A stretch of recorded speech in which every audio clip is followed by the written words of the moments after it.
Big Pharma colluded with the deep state to set up Trump to undermine his re-election chances? Wow.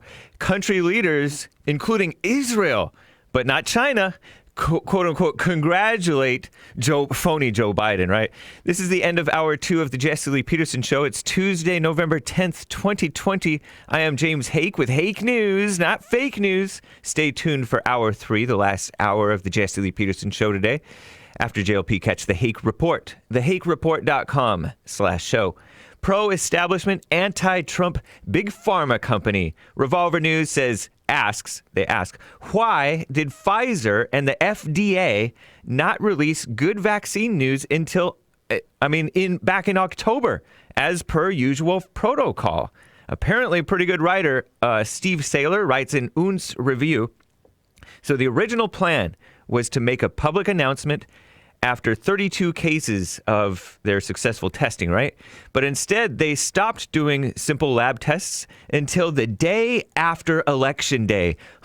That's odd timing. At which point they had 94 cases, and almost triple what the protocol had said they needed in order to make a public announcement.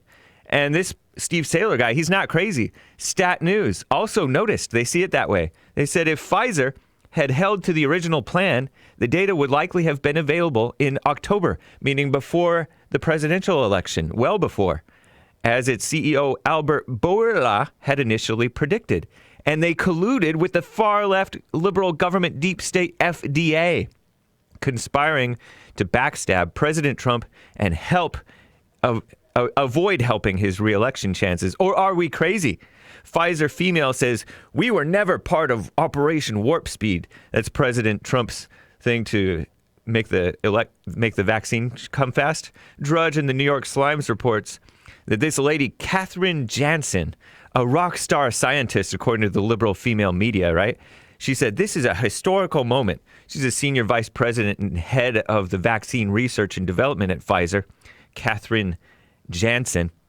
This was a devastating situation, a pandemic, and we have embarked on a path and a goal that nobody has ever achieved to come up with a vaccine within a year, she said. The news comes just days after the mainstream media pretends that Joseph R. Biden Jr. clinched a victory over President Trump in the presidential election. So claims the fake news cowards at the failing New York Slimes. Operation Warp Speed is the federal effort under President Trump to rush a vaccine to market, which I don't really support, but if old people want it, that's fine. Promised Pfizer $1.95 billion to deliver 100 million doses to the federal government, which will be given to Americans free of charge, supposedly, right? But Dr. Jansen, this woman, sought to distance the company from Operation Warp Speed and presidential politics. Yeah, right. Distance herself from Trump, noting that the company, unlike other vaccine frontrunners, supposedly did not take federal money to help pay for research and development. They're just already in bed with the government. Let's be serious, right? We were never part of Operation Warp Speed, she said on Sunday. We never took any money from the U.S. government or from anyone, she claims, without evidence. On Monday, this is a spokesfemale for Pfizer, clarified that the company is part of Operation Warp Speed as a supplier of potential coronavirus vaccine.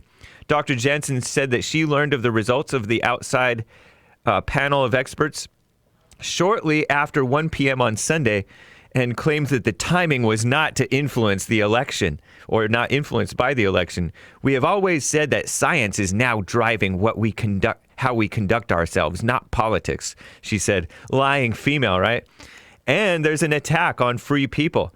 Drudge reports anti-vaxxers lose it, and I'm in favor of the freedom of anti-vaxxers to be anti-vaxxers, right? The main MSN and the far-left Daily Beast, female writer Kelly Wheel, I think, writes a safe, effective COVID-19 vaccination is finally on the horizon.